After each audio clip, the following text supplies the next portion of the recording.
Assalamualaikum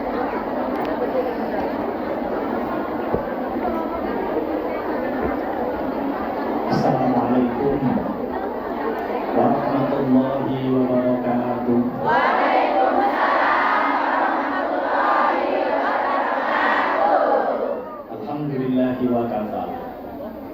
Wassalatu wassalamu ala sayyidina Muhammad bin Mustafa wa ala alihi wa ashabihi alladhina hum ahlul tuqa wa naqwa wa najah. Amma ba'du. Ibu-ibu, mbak-mbak, teman-teman sahabat perjuangan, semoga yang hadir di masjid ini di siang hari ini semoga keluarganya senantiasa bahagia. Diberikan nikmat, rezeki yang banyak, yang berkah melimpah. Semoga pertemuan kita siang ini tidak hanya pertemuan dunia, tapi juga sampai pertemuan di akhirat. Karena jama'atana fid dunya ijma' bainana fil barzakh al jannah. Ya Allah, sebagaimana Engkau mengumpulkan kami di dunia ini, kumpulkan kami di surga barzakh sampai surga-Mu. Siang ini kita akan mengaji satu tema, al-ajalah minasyaiton. Semua yang terburu-buru, semua yang tergesa-gesa itu dari setan. Ketika kita naik kendaraan tergesa-gesa itu datangnya dari setan. Ketika kita makan, minum, terburu-buru, tergesa-gesa itu datangnya dari setan. Jangan keras-keras bilang setan, saya tersinggung. Illa fi khamsil mawadhi, kecuali di 5 hal, di 5 tempat ini ada ajalah, tergesa-gesa, terburu-buru, tapi tidak dari setan. Bal min sunnah Rasulullah sallallahu alaihi wasallam. Tetapi 5 hal ini ketika kita terburu-buru melakukannya, ini termasuk sunnah Rasulullah Muhammad sallallahu alaihi wasallam. Apa yang pertama? Ita'amudhah. Terburu-buru, tergesa-gesa nyuguhi tamu. Nyuguhi itu bahasa Jawa. Bahasa Indonesianya apa? Menjamukan. Tolong Mbak, Ibu, kalau ada tamu segera dijamu. Kalau punya air putih, kasih air putih. Kalau punya gedang goreng, kasih gedang goreng. Punya apapun, keluarkan. Jangan dilihat dulu waktu diuceng tamu di badan nyopo orang. Ini tamu ini bawa untung apa tidak? Kalau bawa untung dijamu, kalau enggak bawa untung enggak dijamu. Ada hikmah apa? Rasulullah bersabda bahwa datangnya tamu itu membawa rezeki. Pulangnya tamu itu menghabiskan dosa orang yang diampuni. Semoga kehadiran saya sebagai tamu ini menghapus dosa-dosa panjenengan. Mendatangkan banyak rezeki untuk panjenengan. Ada hikmah yang luar biasa. Apa hikmahnya? Satu, menanamkan rasa ithar. Ithar itu apa, teman-teman? Ithar itu mendahulukan urusan akhirat untuk kita, tapi urusan dunia untuk orang lain itu kita. Dulu Rasulullah Shallallahu Alaihi Wasallam pernah menyembelih kambing. Setelah kambing ini disembelih, daging sudah dibagi, semua sudah dibagi, tinggal kepala kambing. Rasulullah bertanya kepada sahabat dalam, ya Rasulullah, ini kepala kambing ini yang pantas menerima siapa? Sahabat menjawab, ya Rasulullah, di antara para sahabat ini yang paling fakir adalah si Fulan. Si Fulan dipanggil sama Rasulullah, dikasih kambing, seneng. Yang ngasih Rasulullah. Pulang bawa kepala kambing, ibu-ibu dalam bapak wonten napa. Ini loh ada kepala kambing dari Rasulullah. Segera di rumah itu ya di rumah. Apa susah di rumah itu? Pokok kepala kambing ini dibakar. Setelah bakar setelah dikerik bersih, digodok itu saya hanya ngetes sama kita bahasa Indonesia apa tidak. Direbus. Setelah direbus ternyata daging ini preteli, daging ini terlepas dari tulangnya, tinggal bumbu nih, tinggal kasih bumbu. Ini di dalam hatinya itu sudah tidak tega, bahasanya Jawa tak mentolong. Saya tidak mau mengucapkan tidak mentalah, itu tidak tega. Bapak, apa? Kita walaupun fakir, Bapak, ini kita sudah sering kayaknya makan daging kambing. Nah terus Kelihatannya tetangga sebelah itu jarang sekali Bapak. Bagaimana kalau daging kambing ini, kepala kambing ini kita kasihkan tetangga sebelah? Ya nggak apa-apa, itu terserah panjenengan. Dikasihkan sebelah. Sebelahnya ini mau masak, dan tidak lagi. Terus seperti itu sampai muter sampai yang pertama. Itu zaman sahabat seperti itu. Kalau panjenengan sedoyo, kalau dapat daging kambing di daerah panjenengan di seperti itu. Kalau dapat daging kambing terus ingat tetangganya gitu. Apalagi sebentar lagi ini musim Idul Adha. Musim Idul Adha ini musim panennya panen panitia kurban. Panen apa? Panen dosa. Karena panitia nggak dapat bagian masuk irit, disuwelke, anaknya ngambil. Ini sampai di motor ibu. Istrinya ada di sini nggak? Coba maju satu. Itu orang zaman dulu, Pak, sahabat tabiin, sahabat-sahabat pejuang pangapunten. Kalau urusan dunia itu yang diingat orang lain, tapi kalau urusan akhirat yang diingat dirinya. Dulu ada seorang syekh ulama namanya Sufyan Ats-Tsauri. Sufyan Ats-Tsauri ini pernah menangis, hampir 1 minggu menangis. Tetangga kanan kiri takziah, saya kenapa engkau menangis? Siapa yang meninggal? Tidak ada yang meninggal. Tapi kenapa engkau menangis? Engkau kehilangan apa? Uang atau apa? Saya tidak kehilangan apa-apa. Panjenengan kok menangis sampai hampir seminggu?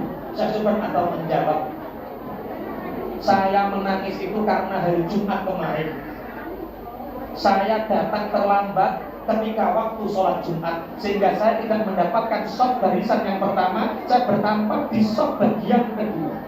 Padahal Rasulullah bersabda, siapa yang sholat di barisan pertama maka didoakan 70 malaikat rahmat, sedangkan aku berada di saf bagian kedua. Gara-gara mendapatkan saf barisan kedua, nangis sampai hampir seminggu. Kira-kira bojone sampean nggih ngoten napa mboten? Gayane bojone sampean modele piye? Datangnya belakang, pulangnya enggak apa-apa, yang penting enggak tulis sandal saja.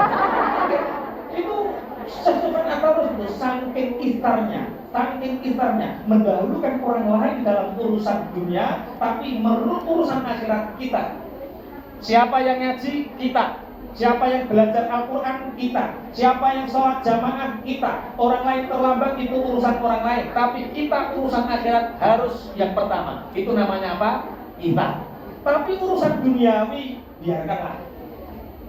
Kok sampai jadi TKW ya uno ya ini sudah 20 tahun kok uno.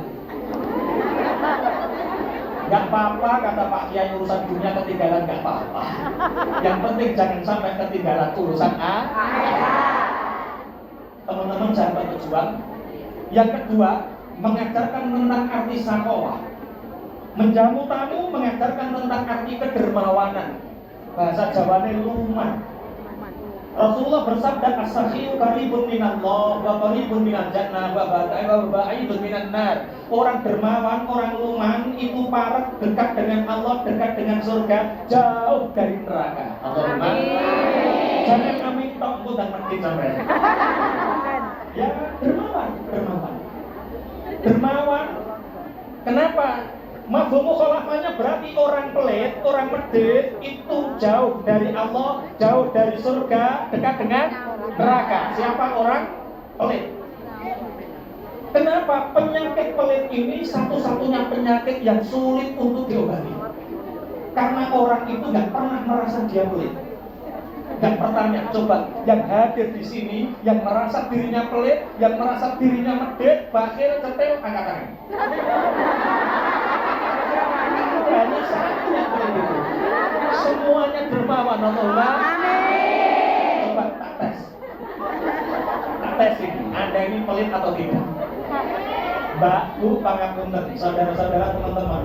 Panjenengan saudaranya 2. Berapa saudaranya? 2. Hanya 2 ini saudaranya panjenengan. Yang satu luman dermawan, yang satu pelit medit. Kira-kira yang sampean senengi itu saudara yang luman atau yang pelit? Yang dermawan atau yang pelit? Berarti berarti sing medhit sampean. Wes tak kandhani, sing dulurmu pira? Oh, hanya 2. Kok saudara sampean hanya 2, yang satu dermawan, yang satu pelit. Sing sampean seneng kok sing dermawan, berarti sing pelit sampean. Masuk teman. Kemudian untuk mengukur, karena ini orang itu kalau dermawan perasaannya gini, saya ini yang paling dermawan, saya ini yang paling baik, saya ini yang paling dermawan perasaannya. Yang pedit-pedit, yang baik itu yang kaya. Makanya dalam kitab Nasihatul Ibad, Syekh Imam Nawawi Al-Bantani menyebut dari dawuhnya Ibnu Hajar Al-Asqalani, menyebut dari dawuhnya Sayyidina Abu Bakar As-Siddiq. Kita bisa mengukur, teman-teman. Mengukur apa Pak Kiai? Saya ini pelit atau dermawan? Kalau Anda punya 4 tanda ini berarti Anda pelit. Apa? 1, tandanya orang pelit itu hidupnya susah. Bangun tidur langsung susah. Petuk bojo merut. Petuk anak nyamrut. Ketemu tetangga kepengin ngeremus. Nah, itu tandanya apa? Orang yang beruntung, orang yang bahagia, orang dermawan itu bangun tidur langsung sumring. Ketemu suami senyum, ketemu anak senyum, ketemu tetangganya apa? Juar nanti blonjo. Itu dermawan. Ada satu ayat, wa man yukashuha nafsihi fa ulaika humul muflihun. Barang siapa yang menjaga dirinya dari sifat pelit, maka itu adalah orang-orang yang bahagia, orang-orang yang beruntung. Allahumma amin. Jadi tandanya orang pelit hidupnya susah, kakean sambat. Anda punya teman langsung WA, ketemu di taman plekok, boleh kok tambahan ini itu. Neng ngomong tambahan ini langsung sekak medit. Kalau ada teman yang ngomong gimana ini mau curhat langsung medit. Tandanya orang pelit itu hidupnya susah, kakean sambat.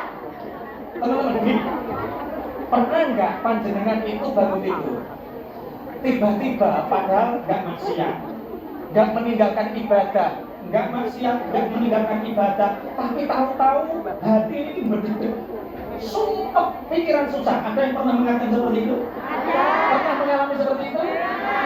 Anda belum berbuat untuk orang lain.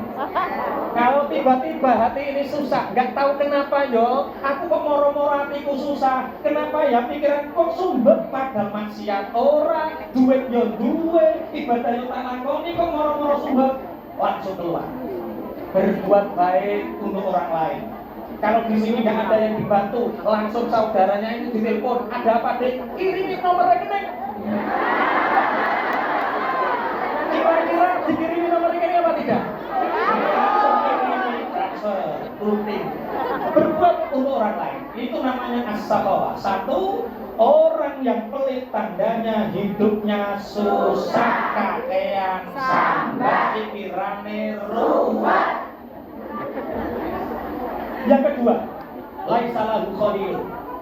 Orang yang pelit itu tandanya dia tidak punya teman. Kemanapun nggak punya teman, hidupnya sendiri.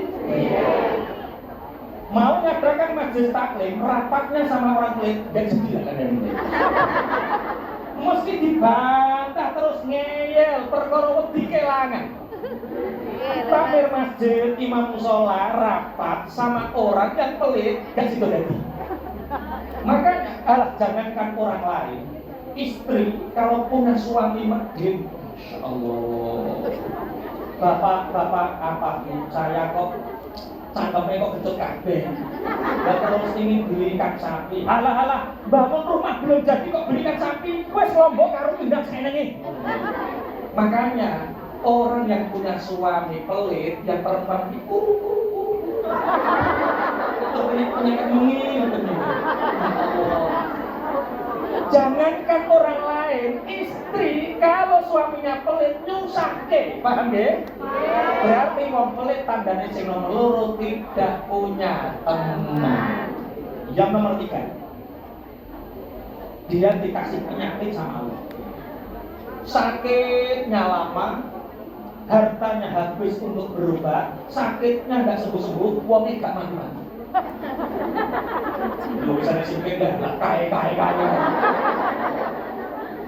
Teman-teman, kalau ngaji itu bukan mikir orang lain kok kaya. Jangan, ngaji itu untuk membenahi dirinya sendiri. Itu kok kaya. Maksudnya kalau kita sakit kok nggak sembuh-sembuh, mungkin kita kurang sedekah. Kalau kita punya sakit dan kita itu lama berobat nggak sembuh-sembuh, jangan-jangan kita kurang sedekah. Jangan-jangan kita ini orang yang pelit. Jangan besok pulang ke Indonesia, tetangganya ada yang sakit. Sudah berapa lama yuk? 7 tahun kan?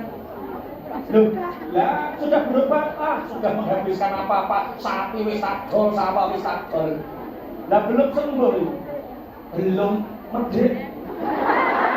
Kenapa boleh medit? Boten, kalau orang lain kita husnudzon sama Allah. Mungkin Allah sayang sama panjenengan sehingga dosa-dosa panjenengan dirontokkan sama Allah, diampuni oleh Allah lewat sakit panjenengan. Sabar yuk, sabar. Ngoten kenapa boleh medit? Satu, tandanya orang pelit, hidupnya susah kakean sam. Nomor 2, tidak punya teman. Nomor 3, dikasih penyakit, uangnya habis gak sembuh. Yang keempat, sebelum mati sama Allah diperlihatkan tempatnya di neraka, sehingga dia merasa ketakutan dan menyebabkan su'ul khotimah. Loh, kenapa Pak Kiai su'ul khotimah? Karena orang yang pelit itu tobatnya sulit. Dia nggak pernah merasa pelit. Ini ada satu kisah. Al-Khabar muhtamalun baina siddiq wal kadhib. Yang namanya kisah, yang namanya cerita teman-teman, itu pasti mengandung benar dan mengandung kesalahan. Tapi kalau dalam cerita saya ini ada kesalahan, tolong jangan diambil hati. Ini hanya untuk tujuan ambil pelajaran saja, betul ya? Ada santri itu sakit 3 tahun. Sakit 3 tahun. Dia itu nadar sama Allah, ya Allah kalau saya sembuh, ya Allah saya nadar mau bangun masjid 5 miliar. 5 miliar gak sembuh. Nadar lagi, ya Allah kalau panjenengan ngasih saya sehat wal afiat, sembuh, saya nadar sedekah anak yatim 5 miliar. Masih belum sembuh. Akhirnya pegelen, nadarnya jamuk. Ya Allah kalau panjenengan ngasih saya sembuh, ya Allah saya nadar memberi anak setan 5 miliar. Bareng nadarnya jamuk ngasih anak setan, sembuh. Bareng sembuh, bingung cari anak setan di mana. Ke utara, ke selatan, ke timur, ke barat, semua nggak nemu ini anak setan di mana. Soal sama Pak Kiai, Pak Kiai ada apa kan santri? Kalau kita cari anak setan, kemana Pak? Kamu kok nyari anak setan untuk apa? Pak Kiai saya itu sakit 3 tahun, nadar bangun masjid gak sembuh, nadar ngasih anak yatim gak sembuh, baru nadar ngasih anaknya setan sembuh. Oh buat nadar nak, jadi Pak Kiai cari 3 orang. Ada ayat innamal khamru wal maisiru wal ansabu wal azlamu rijsum min amali syaitan. 3 orang ini anggap anaknya setan. Siapa? 1, syaribul khamri, orang yang minum minuman keras. Orang yang minum minuman keras itu anaknya setan. Yang kedua, az-zaniyah, wanita yang suka menjual diri. Kok sendiri bolu-bolu? Kok sendiri menjual diri, kok ini menjual bolu? Menjual diri, menjual diri. Az-zaniyah, wanita yang suka berzina, menjual diri, kok menjual bolu? Yang ketiga, al-bakhil, orang medit. Orang medit. Yang pertama syaribul khamri. Oke, nggih Pak Yai matur suwun petunjukipun. Terima kasih petunjuknya Pak Yai. Saya mau nyari yang pertama, orang yang minum minuman keras. Langsung santri ini ngadai duit 5 miliar. Teman-teman sahabat berjuang, panjenengan sudah pernah lihat uang 5 miliar? 1 miliar. Kasih tahu. Beli mie sedap 1 kardus. Nah, mie sedapnya diambil, Kemudian kerdusnya ini ganti uang 100-an ribu sampai penuh persis, itu pas 1 miliar. Berarti kalau 5 miliar berarti 5 nanti pulang. Beli mie sedap 1 kerdus, kalau 1 kerdus berarti 1 miliar. Berarti 5 miliar itu dimasukkan mobil sedikit. Dimasukkan mobil jatahnya. Di sini ada orang yang suka minum minuman keras, ada. Rumahnya mana? Itu pojokan. Itu orangnya itu nggak terlalu besar, badannya juga nggak terlalu besar, rambutnya panjang, laki-laki tapi seperti tangannya digambari kalau jengking, kemudian celananya jebolan. Nah itu biasa orang-orang yang mabuk seperti itu, yang mudah diteneri, yang mudah dinikahi. Oh itu biasanya pakai kaos hitam, nggak pernah ganti kaos hitam, ya tulisannya belakang panitia kiamat. Itu bocah nakal tenang. Oke, tak cari ini. Langsung bawa mobil, isinya uang 5 miliar, datang ke sana. Ada anak yang pakai kaos, tulisannya panitia kiamat, datang ke sana. Assalamualaikum mas, waalaikumsalam. Ada apa kak? Sama yang namanya ini mas? Iya kak, ada apa? Ini ada uang, tolong sama terima. Loh, uang kok banyak, ini uang apa? Jangan-jangan ini pencucian uang, sampai wangsol, terus aku dicekel polisi. Enggak, ini uang saya sendiri. Enggak, ini gimana ceritanya kok ngasih saya uang segini banyak? Mas, saya itu sakit mas, 3 tahun, nadar bangun masjid gak sembuh, nadar ngasih anak yatim gak sembuh, baru nadar ngasih anaknya setan sembuh. Dan saya tanya sama Pak Kiai, anaknya setan itu siapa? Kata Pak Kiai, sampean itu anaknya setan. Langsung dicengirin Pak. Apa? Saya kok anggap anaknya setan? Enggak, pulang. Apa coba seperti itu? Langsung pulang. Oh ternyata seorang pemabuk pun masih punya harga diri. Yang kedua azani, wanita yang menjual diri. Dulu ini menjual diri. Di sini ada yang seperti itu, ada. Rumahnya pojok sana. Wah rame, masya Allah laris. Zaman dulu kan belum ada COD, itu rumahnya. Sekarang COD, datang orang sana. Assalamualaikum mbak, karena ini santri. Assalamualaikum mbak, waalaikumsalam. Mbak, sama yang namanya ini mbak. Ya mas, ada apa? Gini loh mbak, saya itu datang ke sini mau ngasih uang. Tolong uang saya ini sampai terima mbak ya. Ya gak apa-apa mas, tak terima. Tapi sebelum saya terima uangnya sampai tak kasih dulu mas. Loh, kasih apa mbak? Loh, orang kalau ngasih saya itu ya tak kasih dulu mas. Enggak mbak, enggak usah kasih, pokok uang ini terima. Ya itu uang apa? Gini loh mbak, saya itu sakit 3 tahun. Saya nadar bangun masjid gak sembuh. Saya nadar ngasih anak yatim gak sembuh. Baru saya nadar ngasih anaknya setan sembuh. Saya tanya Pak Kiai, anaknya setan itu siapa? Pelacur seperti mbak itu anaknya setan. Namanya perempuan marah itu gak terlalu ekstrim, tapi menakutkan. Masuk ke rumah, juga bilang apa-apa, diam, sunyi, senyap. Ambil sabit, langsung dikejar. Itu perempuan itu kalau marah, sunyi, senyap, menakutkan. Oh ternyata seorang pelacur pun masih punya harga diri. Yang ketiga siapa anaknya setan? Orang pelit. Di sini ada orang pelit, ada. Hajinya setiap tahun, umroh setiap minggu, hartanya banyak, warisannya banyak, perusahaannya jalan semua, tapi lupa anak yatim, lupa fakir miskin, lupa pondok pesantren, lupa tetangga-tangganya, duitnya dintek dewe, digegep dewe.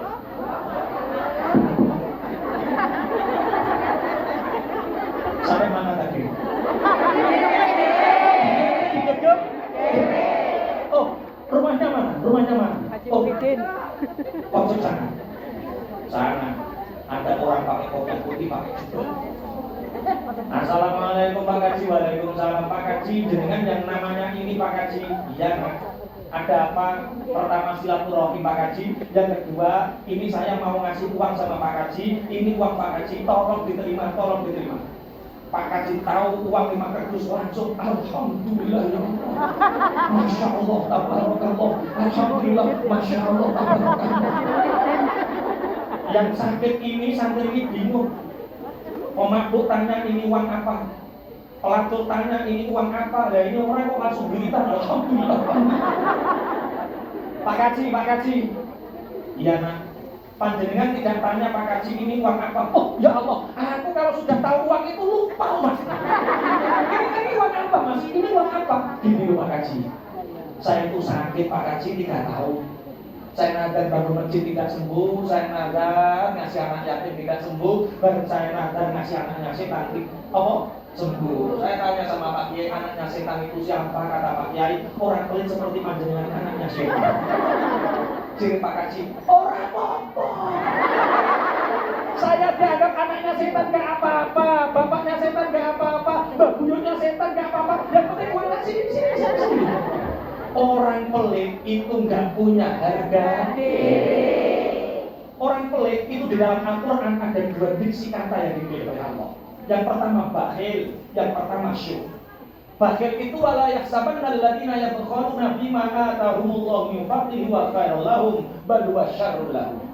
Jangan engkau kira pemberian yang Allah berikan berupa rezeki kepada kalian, kemudian kalian genggam, tidak dikeluarkan, disimpan dewe. Jangan anggap itu baik untuk kalian, itu buruk untuk kalian. Itu namanya bakhil. Bakhil itu apa, teman-teman? Bakhil itu al-mani ala ghairi. Bakhil itu dia tidak mau memberi kepada orang lain. Dia mau beli dirinya sendiri, tapi tidak mau membeli untuk orang lain. Contohnya ada orang senang bakso. Dia beli bakso, iya, tapi beli dibawa pulang untuk dirinya sendiri. Kalau dia diajak temannya, minta temannya yang traktir. Jadi dia nggak pernah traktir, senangannya ditraktir terus. Itu bakhil. Ada orang yang seperti itu. Jilbabnya warnanya apa? Itu semua. Sama. Itu namanya bakhil. Yang kedua syuh. Syuh itu apa? Disebutkan oleh Allah dalam Al-Quran. Wa may yuqashuha nafsihi fa ulaika humul muflihun. Barang siapa yang mencegah dirinya dari sifat pelit, maka mereka adalah orang-orang yang bahagia beruntung. Syuh itu apa? Al-mani ala nafsihi wa ala ghairihi. Syuh itu orang yang tidak mau membelikan dirinya sendiri, juga tidak mau memberi kepada orang lain. Dia senang bakso. Kalau ditanya hobinya apa mbak, makan bakso. Tapi dia nggak pernah beli bakso. Duitnya digenggam pokok atau sampai beli bakso. Walaupun pingin bakso nggak beli. Belinya kapan? Nunggu sampai temannya. Orang pelit seperti ini, kalau kotoran tainya itu bisa dimakan lagi lagi. Saking jijik nih, sifat pelit yang ada di dalam dirinya. Al-mani ala nafsihi wa ala ghairihi. Orang seperti ini nggak bisa ngomong.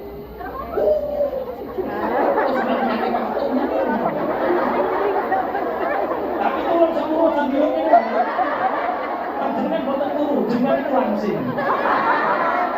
Tolong Allah masya Allah. Yang pertama tergesa-gesa, terburu-buru termasuk sunnahnya Rasulullah adalah terburu-buru menjamu tamu, nyuguhi tamu mengajarkan 2 hal. 1, kita mendahulukan urusan akhirat untuk dirinya, mendahulukan urusan dunia untuk orang lain. Itu kita. Yang kedua, mengajarkan arti sakhawah, arti kedermawanan. Kita jangan sampai menjadi orang pelit. 1. Yang kedua, waqadha udaini, dan terburu-buru tergesa-gesa nyauri utang. Tolong teman-teman, sahabat-sahabat pejuang, tolong yang punya hutang tolong disalur. Di sini ada yang masih punya hutang? Ada. Jawab, panjenengan ingin segera lunas apa tidak? Ingin tahu resepnya segera lunas hutangnya? Yang ingin segera lunas hutangnya tolong dibayar. Diangsur, cepat-cepat lunas. Hutang tolong jangan dipikir. Hutang dipikir nggak ada yang ngeluh tidak lunas-lunas. Hutang itu apa Ada 3 tipikal manusia. 1 orang yang sulit hutang, tapi sulit nyaur. Dia itu kalau hutang nggak terpaksa, nggak hutang, tapi sekali hutang nggak bayar, nggak nyaur. Ada yang seperti itu? Sulit hutang, sulit nyaur. Yang kedua, gampang hutang, gampang nyaur.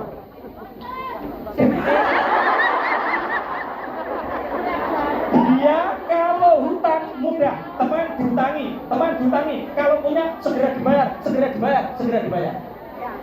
Janjinya Rasulullah, orang yang punya hutang, kemudian dia kerja untuk nyauri hutangnya, maka orang ini pekerjaannya dibuat mudah oleh Allah. Hutangnya lunas, rezekinya berkah. Allahumma. Pak Yai kok di sini kok bahas hutang toh? Saya itu diceritani teman-teman. Orang yang pergi ke Hong Kong itu pasti karena 3 hal. 1 karena hutang, nomor 2 karena wirang. Tahu wirang? Arep nikah ora sido. Kadang ono sing nyalon RT ora jadi. Nyalon lurah ora jadi. 1 hutang, 2 wirang, 3 kurang. Jangan ini bisa kurang-kurang deh. Ya biasanya pangapunten, kalau Anda ingin hutangnya cepat lunas, 1, sedikit apapun yang kita punya bayarkan. Ini janjinya Rasulullah. Kalau orang punya hutang, kemudian dia kerja, setelah kerja dia bayar hutangnya, maka hutangnya lunas, rezekinya akan berkah tambah. Yang ketiga, gampang hutang, sulit nyaur. Dia kalau gampang hutang, teman-temannya kabeh recek hutang, tapi enggak nyaur. Ada yang seperti ini. Nek waya hutang griseni, nek waya nyaur hawa dawat lali.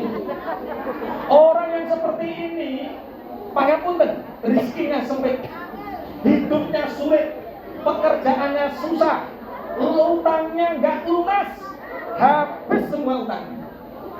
Uangnya habis, hutang nggak lunas. Karena apa? Dia karakternya sulit nyaur. Mari teman-teman, kalau kita ingin hidupnya enak, kalau kita sulit hutang, gampang nyaur. Dulu amalan yang dinantikan para ulama itu ada amalan yang bernilai 17 derajat. Kalau panjenengan ke Ka'bah, ke Baitullah, kata Rasulullah, orang yang memandang Ka'bah, memandangnya saja itu pahalanya 20 derajat. Tapi memberi hutang sama teman, ngutangi konco, itu pahalanya 17 derajat. Jadi ulama-ulama dulu, orang-orang dulu itu senang kalau ketemu teman, ketemu tetangga, le, eneng ngopo yuk, gak utang aku toh le. Tolong ya, saya ini diutangi le, diutangi kok. Kemudian dia gak pernah utangi loh sampai. Tapi ada TKW Hong Kong. Saya punya tetangga jadi TKW Hong Kong. Berpuluh-puluh tahun jadi TKW. Tapi bangun rumah gak bisa. Beli kendaraan juga gak bisa. Lah kenapa? Karena setiap kirim itu untuk ngutangi tombolnya kabeh. Ada yang seperti ini? Keringet diperes, kerja terus, tapi uangnya habis diutang tetangga, ada? Terus kalau kewajiban kita mengutangi tetangga itu berapa, Pak? Ini nggak sampai konco bukan rata betul ya. Itu nek sampai kepingin mengutangi tonggo. Kalau Anda ingin kaya, belajarlah ilmu bisnis. Tapi kalau Anda tidak ingin miskin, belajarlah ilmu hutang. Orang yang tidak paham ilmu hutang, hidupnya akan miskin. Karena apa? Dia sakit, pasti kasihan. Ono konco WA, ada teman WA. Mbak, kamu teman saya enggak? Ya teman, hutangi 500.000. Ya langsung diutangi karena takut tidak dianggap apa? Ada nelpon, yuk aku cek banget dulu toh yuk. Ya dulu toh lele, utangi 5 juta, utangi. Orang yang tidak tahu ilmu hutang, dia akan miskin. Makanya panjenengan harus tahu, tak kasih tahu bocoran. Sampeyan boleh menghutangi tetangga, teman, kerabat, berapa Pak Kiai? 20% dari penghasilan. Contoh sampai gajinya 10 juta, berarti 1 bulan sampai hanya boleh menghutangi tetangga yang lain hanya 2 juta. Lebih dari itu, siap-siap sampai golek timeng, wayah dek, sauri kok dek. Sekarang itu zaman fitnah. Apa? Yang hutang lebih galak dari yang menghutang. Semuni betul kayak bergaruh dunia konsolnya. Anda punya kewajiban apa? Sekolah anak. Kewajiban apa? Keluarga. Kewajiban apa? Membangun masa depan. Ini ambil 80%. Ya 20% bantu orang. Kalau menghutangi sudah 2 juta dihutangkan, jawab, jatah bulan ini sudah habis. Kalau ingin hutang bulan bisa dipahami ya? Gaji 8 juta, yang 7 juta itu saudara. Yang 3 juta gampang ulang ngarep tak sauri. 75% orang yang bilang tahun ngarep tak sauri, bulan depan tak sauri, minggu ngarep tak sauri, 75% blesek. Ini ahli tentang ngomongnya. Bisa dipahami ya? Masya Allah, Masya Allah. Baik, saya ngerti ilmu ini, alhamdulillah. Bisa dipraktekkan besok ya? Karena ada orang berpikiran seperti ini, saya nggak ngutangi tetangga itu dosa, saya nggak ngutangi saudara itu dosa, saya akan punya, situ nggak punya. Kalau ikrar manusia hari ini masih bisa dipercaya, teman-teman, matre 10.000 nggak laku dijual. Orang sekarang itu lisannya itu lebih berharga matre 10.000. Makanya bolehkah Anda menghutangi? Boleh, wajib, tapi jangan melebihi 20% dari harta kita, dari penghasilan kita. Teman-teman, memang kita bantu orang itu boleh. Saya kalau ngaji di masjid saya, di desa saya, puasa atau malam Selasa atau malam Jumat, saya tekankan, besok akhir zaman. Itu kata Rasulullah, orang itu semua terlilit namanya riba. Riba itu duit mana? Pinjol, pinjaman. Semua orang nanti akan terlilit riba. Hanya 2 hasta, 3 hasta, sak demporong dempo, 1 hasta, 2 hasta. Orang yang tidak terlilit riba, tapi matanya terkena debu-debu. Kapan itu Pak Kiai? Sekarang. Sampai lihat cakap listrik terus ditempeli, Anda butuh uang cepat cair, hubungi. Pelem terus ditempeli, Anda butuh uang cepat cair, hubungi. Hanya 2 yang tidak ditempel, masjid sama musola. Tonggo karo tonggo, tetangga satu dengan yang lain sudah tidak mau saling menghutangi. Saudara satu dengan saudara yang lain tidak mau saling menghutangi. Karena apa? Pangapunten. Karena semua orang terlilit riba. Padahal dosa riba itu dosanya lebih besar daripada berzina dengan ibunya sendiri. Tapi hari ini pangapunten sudah mulai diremehkan. Orang-orang bilang, saya kira duit mana, mereka bilang semangat. Ya kok berputus ini kira mana? Kayak macam nasabah ya teman-teman. Semoga yang punya hutang-hutangnya cepat lunas. Amin. Caranya lunas harus dibayar. Jangan dipikir.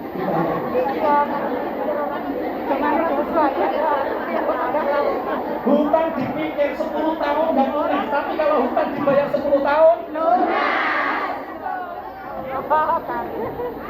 Satu. Tergesa-gesa, terburu-buru. Yang pertama adalah menjamu tamu. Yang kedua adalah terburu-buru membayar hutang. Dulu ada seorang ulama namanya Syekh Imam Khatib Al-Baghdadi. Beliau seorang ulama, juga seorang pengusaha. Saya ngefans banget sama Imam Khatib Al-Baghdadi. Makanya saya alhamdulillah juga punya karyawan banyak di rumah. Punya beberapa perusahaan karena saya ngefans sama Khatib Al-Baghdadi. Dia seorang ulama, kiai, juga seorang pengusaha. Tengku-budi Bapak Ibu, tengku-budi. Niku tengku-budi kemana-mana itu di sakunya itu ada uang. Untuk apa? Ketika ketemu sama tetangga, lah kok melentuk? Nggih Pak Yai, butuhannya kata boten gada duit. Butuhannya banyak sekali tapi nggak punya rumah. Kata Pak Yai Khatib Al-Baghdadi, iki lho duit wis ora usah dipikir, nggak usah dipikir. Utang Pak Yai, Ya wis pokoknya eneng sahur gak ono wis dan ojo dipikir dadi gawe. Di rumah panjenengan masih ada dia yang seperti itu. Sudut taman juga. Belum dicoba kok langsung enggak ada. Sudut taman. Ada orang naik kendaraan, naik bigol, kemudian kelihatannya orang ini susah, langsung ditanya kenapa susah, banyak butuhan Pak Kiai, nggak punya apa. Ini loh, pintu duit kok. Suatu saat teman-teman sahabat berjuang 2 minggu Khatib Al-Baghdadi sakit. 2 minggu Khatib Al-Baghdadi sakit, tidak ada satu pun tetangga yang menjenguk. Khatib Al-Baghdadi ini susah, pikirnya sedih. Memanggil putranya, nak, dalam bapak.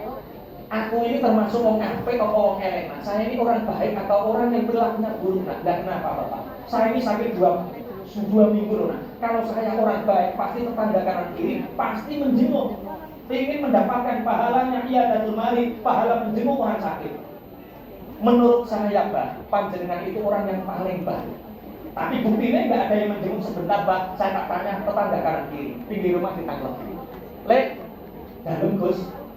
Panjenengan tidak mendengar kalau abah itu gerah, abah itu sakit. Yang mendengar Gus. Lah kok sampean boten pilih nggak menjenguk Gus.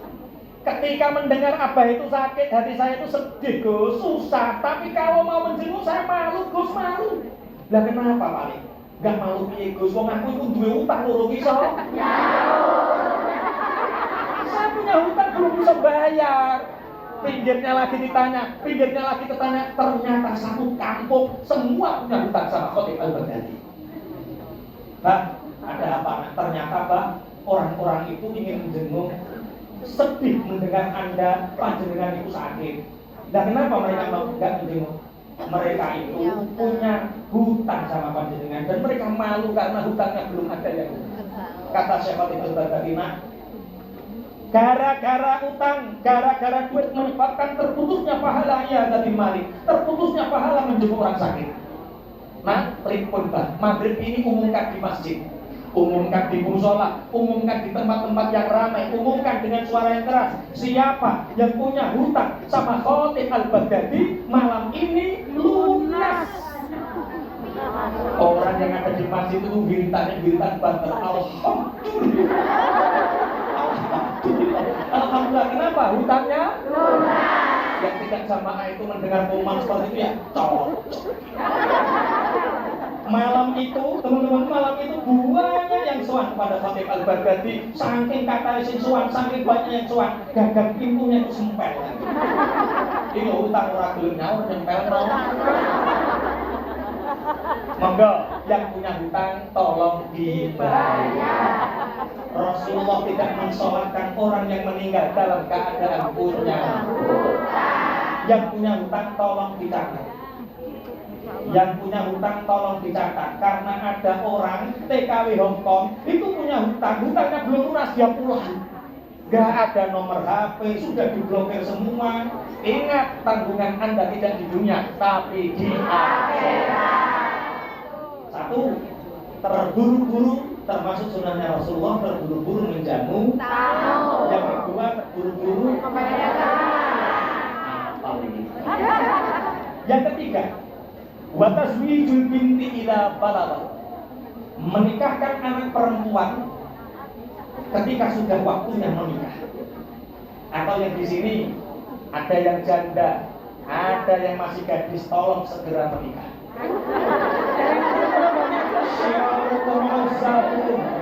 Wa aradil mautakum uzabukum, seburuk-buruk kalian adalah orang yang tidak menikah.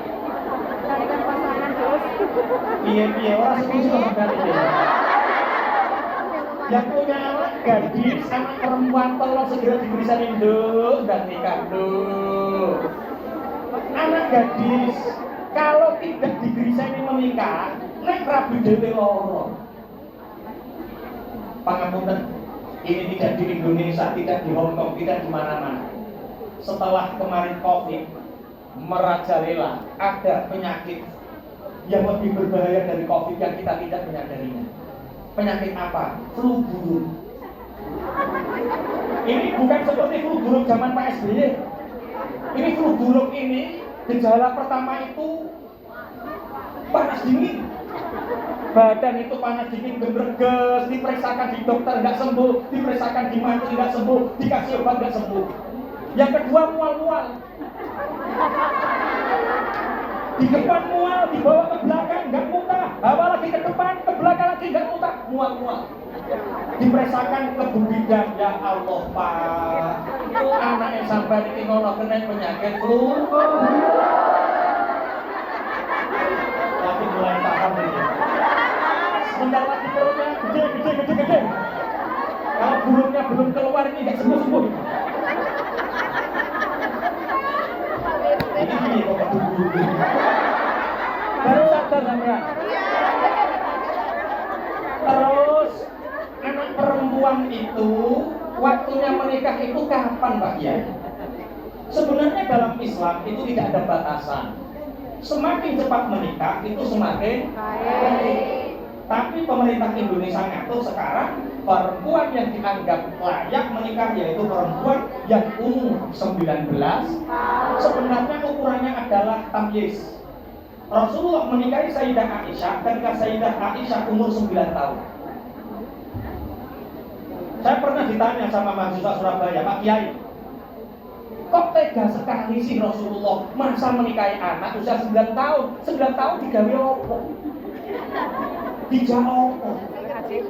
Karena saat itu saya nggak bisa jawab, Mas, ayo tak sesuai Bapak, insya Allah Bapak niku sakit jawab. Apa boleh? Bapak jenengan nikah riyen, dulu panjenengan nikah sama ibu, itu usia berapa? Oh, mbakmu usia 12 tahun le, bapakmu usia 18 tahun. Ibu saya nikah sama bapak usia 12 tahun, Sayyidah Aisyah nikah sama Rasulullah umur 9 tahun. Untuk mahasiswa ini paham, tak jentrake. Bapak, lambo umur 12 tahun ini langsung bonggo Bapak. Tigo piye ya ora le. Nikah itu tidak sekedar hubungan biologis le. Lah pripun Bapak? Ketika itu, zaman itu tidak ada pacaran. Bapak karo mbokmu itu dijodohke karo wong tuwa. Tunggal saomah. Bapak karo mboke belajar bagaimana cara melayani, belajar bagaimana cara mencintai, belajar bagaimana cara memaafkan ketika salah, bagaimana cara memahami. Setelah itu 12 tahun sampai 18 tahun nih, 6 tahun Pak mboke tunggal saomah gak lawo-lawo. Umur 18 tahun mbokmu lagi seneng bapak. Nah, sekarang tidak. Baru 3 hari pulang. Loh kenapa nih kok mulai? Lalu digembok apa itu Pak? Enggak bisa di... Oh ya Allah, ya Rabbi ya Karim. Berarti ukuran menikah tidak sekedar hubungan biologis, tapi menikah itu belajar bagaimana memahami, bagaimana cara mencintai, bagaimana cara melayani, bagaimana cara memaafkan yang salah. Kita lihat kemarin viral, ada seorang suami menceraikan istrinya ketika istrinya live TikTok.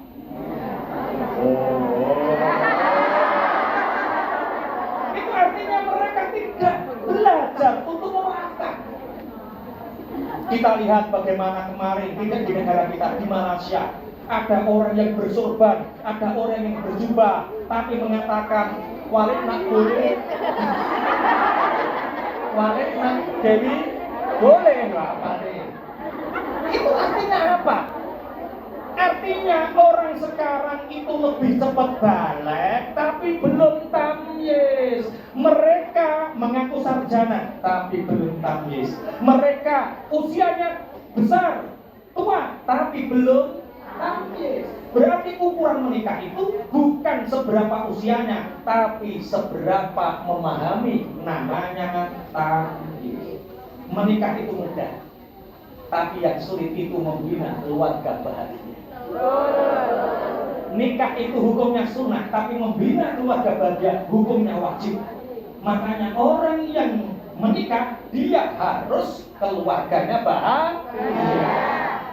Bagaimana keluarga bahagia? Kita bahas pertemuan besok.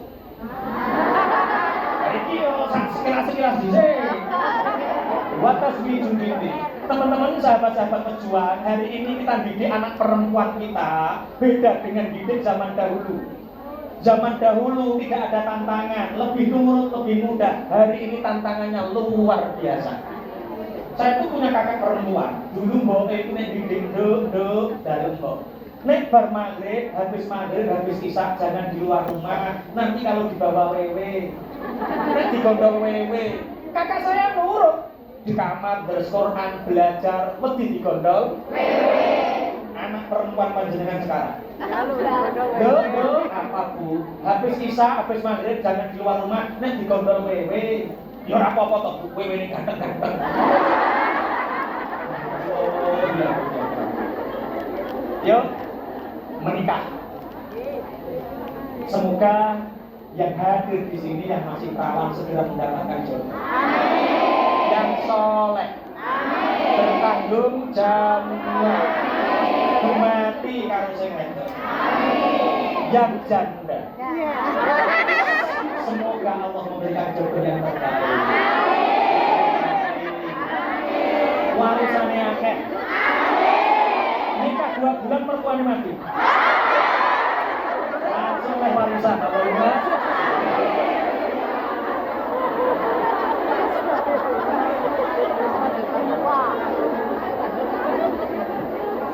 Pertama. Ini orang barbar dulu berapa ya? 1. Terburu-buru termasuk sunnahnya Rasulullah, terburu-buru menjamu tamu. Yang kedua terburu-buru ini hafal ini. Nanti yang temannya masih punya hutang di WA, saya habis ngaji tadi. Habis ngaji apa? Kata Pak Kiai, sunnah Rasulullah segera sama hutang. Yang kenapa Mbak? Tolong segera dibayar. Yang ketiga, Tazwijul binti, menikahkan anak perempuan ketika sudah waktunya. Ini tidak hanya anak perempuan, ya panjenengan sedoyo yang di sini. Kalau memang sudah saatnya nikah, segera menikah. Yang keempat, watadhizul mayyit, segera memberangkatkan mayit. Teman-teman sahabat pejuang, orang hidup, orang kerja belum tentu kaya, orang ngaji sekolah belum tentu pinter, tapi kalau orang hidup pasti mati. Tapi perlu diketahui bahwa dunia darul bala, dunia ini penuh dengan kesulitan. Dunia ini tidak baik-baik saja. Sesempurna apapun dunia ini tidak sempurna. Yang sempurna itu akhirat. Kadang ada suami istri bahagia, rezekinya mudah, tapi nggak punya anak. Ada yang suami istri bahagia punya anak, tapi ekonominya susah. Ada yang seperti itu. Ada orang ekonominya baik, hidupnya baik, anaknya baik, tapi mertuanya karo ibuke loro. Akhirnya gak kok berhealing, gak kok berrekreasi, ngeramut wong tua. Ada yang pangapunten suaminya baik, anaknya baik, tapi terlilit hutang, akhirnya dia lunga ning Hongkong. Lunga dia wangi nyambut gawe, dia gak kuwi wangi, gak lunas-lunas. Ada yang seperti itu? Dunia. Sabar, itu tidak lama. Itu tidak lama. Kalau kita nanti meninggal, kita punya 2 hal. 1 apa? Iman. 2 apa? Amal soleh. Maka semua dunia yang fana, dunia yang sulit ini akan kita tinggalkan menuju akhirat dengan ad-darun ni'am. Akhirat itu tempat kenikmatan. Neng dunia enaknya apa jajan? Rekoso. Kepingin bangun rumah direwangi teko Hongkong 5 tahun kok hasil. Ada yang sampai 7 tahun, sampai dibangun lagi pandasine, sing 40 juta digawa dulur gak balik-balik. Sing guyu, podo karo aku. Masya Allah, ada yang baru bangun rumah, tinggal pasang gendengnya saja, uangnya kurang. Hutang toko material nggak dipercaya, uang dibawa saudara diminta tambah srengen. Jadi ada hutangnya harus srengen itu ada. Masya Allah, itulah dunia. Kepingin bangun rumah sulit, kepingin beli sawah sulit, tapi kalau kita besok mati, kita bawa iman dan amal soleh, kita akan dibangunkan istana oleh Allah, diberi taman madal basori sebatas mata memandang. Allahumma amin. Teman-teman, dunia ini perantauan, akhirat itu kampung halaman. selama-lamanya orang merantau pasti kangen sama kampung halaman. Jenengan merantau di Hong Kong 20 tahun. Terus kurung kabar sampean mau pulang, kira-kira seneng apa tidak? Seneng. Orang merantau pasti kangen kampung halaman. Akhirat itu kampung halaman. Dunia ini perantauan. Lumrahnya orang merantau mesti seneng ketika diceritanya akhirat. Yang tidak seneng pulang ke kampung halaman hanya 2 orang. Sinten Pak Yai? 1 orang yang 1.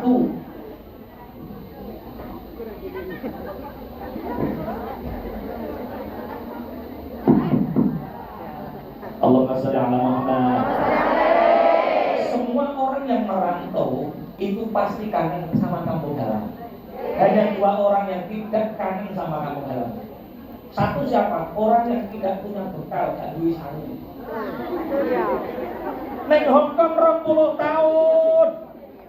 Orang ndak nabung sing banyak, ndak nabung sing kata, nabung yang banyak, kerja yang bener, senengane poya-poya.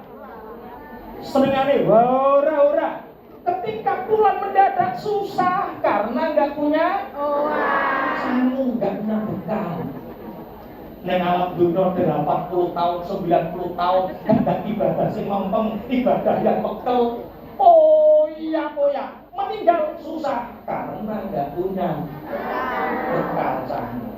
Yang kedua, punya hukukul adami, punya hak manusia.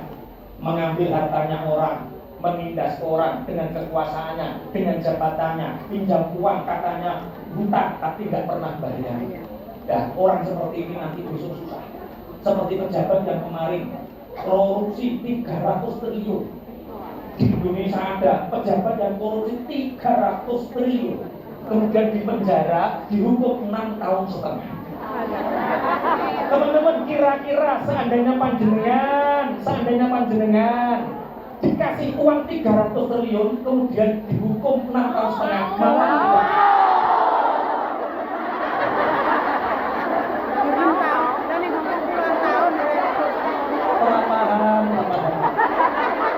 Saya dari tadi nerangkan akhirat. Sampai 300 triliun kemarin.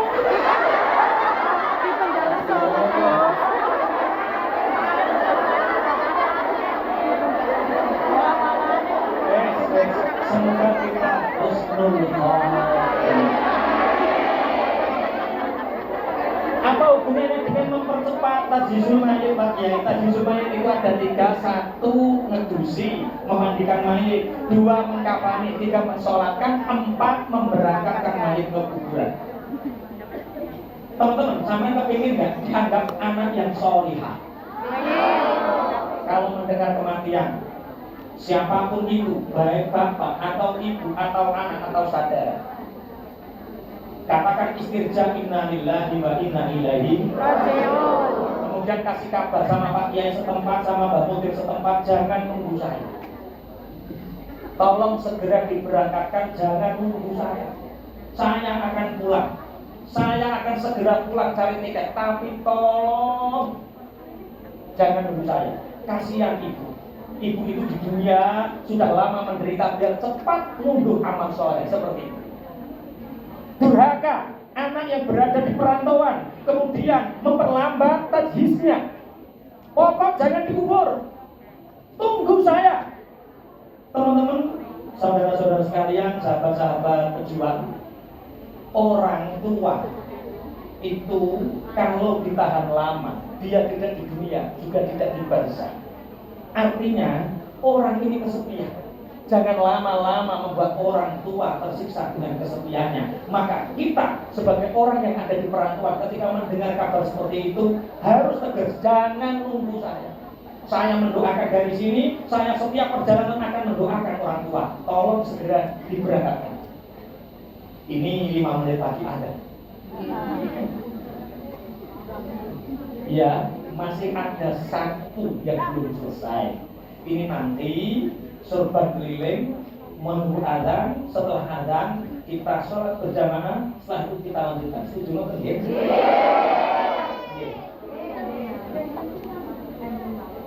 Loh, ini kan gimana? Nah ini kurang siji kok. Oh, yang mau ngasih ngaji lagi, nanti lagi. Kalau kurang besok pagi. Monggo teman-teman yang ingin berinfak, yang ingin berderma, bersedekah, ingat jangan jadi anaknya. Kalau sorban keliling lewat dan ada yang nggak ngasih, berarti itu tanda siapa? Anaknya. Sallallahu